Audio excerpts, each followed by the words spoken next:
ကျောက်လူမျိုးတွေကအလကားတွေသူများပဲသနာတယ်ကိုမသနာဘူးဟုတ်လားဒါကြောင့်ကျွန်တော်တို့အုပ်ချုပ်တာအစဉ်ပြေလားဥက္ကဋ္ဌကြီးတဲ့ကောင်းပါတယ်ခင်ဗျာကောင်းပါတယ်ခင်ဗျာမကောင်းဘူးလို့ပြောရင်ငါလာပြီးဖမ်းအောင်မယ်လေဟုတ်လားကောင်းပါတယ်လို့ပဲပြောရတော့ကောင်းပါတယ်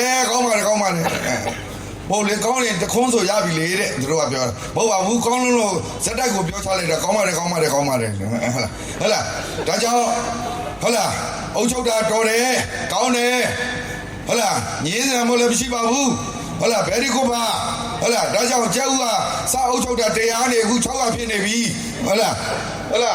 စီစေးကဟုတ်လားစံတပီ900နေပြီ3500ဖြစ်နေပြီဟုတ်လားပြီးတဲ့အခါကျဓာတ်စီ1လီတာဟုတ်လား900 600နေပြီးတော့2600 2000 3000လောက်ဖြစ်နေပြီကောင်းပါတ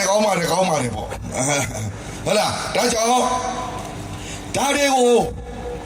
ဘယ်လိုလုပ်ဖြေလျှော့မှာလဲလို့မေးရင်ကျွန်တော်တို့လွတ်တော်တဲ့ရောက်ပြီလုတ်ပိုင်ခွင့်ရှိပြီဆိုတာနဲ့ချက်ချင်းဖြေလျှော့ပေးမယ်အဲ့ဒီဥစ္စာတွေဘာကြောင့်ဈေးတက်နေတာလဲလို့ပြောရင်အပေါ်ကကင်တဲ့ကျိုးနီစနစ်ကြောင့်ပဲနော်ပါမစ်ကြောင့်ပဲပါမစ်ဆိုတာကအစိုးရနဲ့ပတ်သက်တဲ့လူတွေဆိုရင်ပါမစ်ရတယ်အစိုးရနဲ့မပတ်သက်ရင်ပါမစ်မရဘူးပါမစ်ကိုဟုတ်လားကျွန်တော်တို့ကရောင်းစားကြတယ်ဒါကြောင့်ပါမစ်တွေအယောင်းဝယ်လုပ်ပြီးဗမာပြည်မှာချမ်းသာသွားတဲ့လူတွေကြီးပဲကျွန်တော်တို့တိုင်းပြည်မှာရှိတဲ့တထဲကြီးတွေခရိုနီကြီးတွေကိုကြည့်ပါခင်ဗျားတို့တွေ့ပါလိမ့်မယ်ဘာလုပ်ငန်းလုပ်လို့ဘာစက်ရုံလုပ်ပြီးဘယ်ပစ္စည်းထုတ်လို့ချမ်းသာသွားတယ်ဆိုတာမရှိဘူးဘယ်လိုလုပ်ပါမစ်ရလို့ရောင်းစားပြီးပါမစ်ကိုရောင်းစားပြီးပဲချမ်းသာကြတယ်ဟုတ်လားမဟုတ်ဘူးလားဟုတ်ပါတယ်ကျတို့ပြည်သူကြတော့ပါမစ်မပြောနဲ့ဟုတ်လားဘာတစ်ခုမှမရဘူးအေးမရပေမဲ့လေကျွန်တော်တို့လူမျိုးကတိုင်းကြီးခံတဲ့စိတ်ရှိတဲ့အတွက်ကံတရားဖို့လေငါတို့ကုသိုလ်ကံကတော့ဆိုးတာပဲဟုတ်လားအဲ့ဒီလိုပဲငြိမ်းခံနေတယ်ဒီတစ်ခေါက်တော့ငြိမ်းခံမနေနဲ့ကိုပြောရမယ်ကိုမြို့နယ်တိုင်းမှာကိုရဲ့လွတ်တော်ကိုယ်စားလှယ်တွေရှိပြီဆိုတာနဲ့ခါထောက်ပြီးသွားပြောလိုက်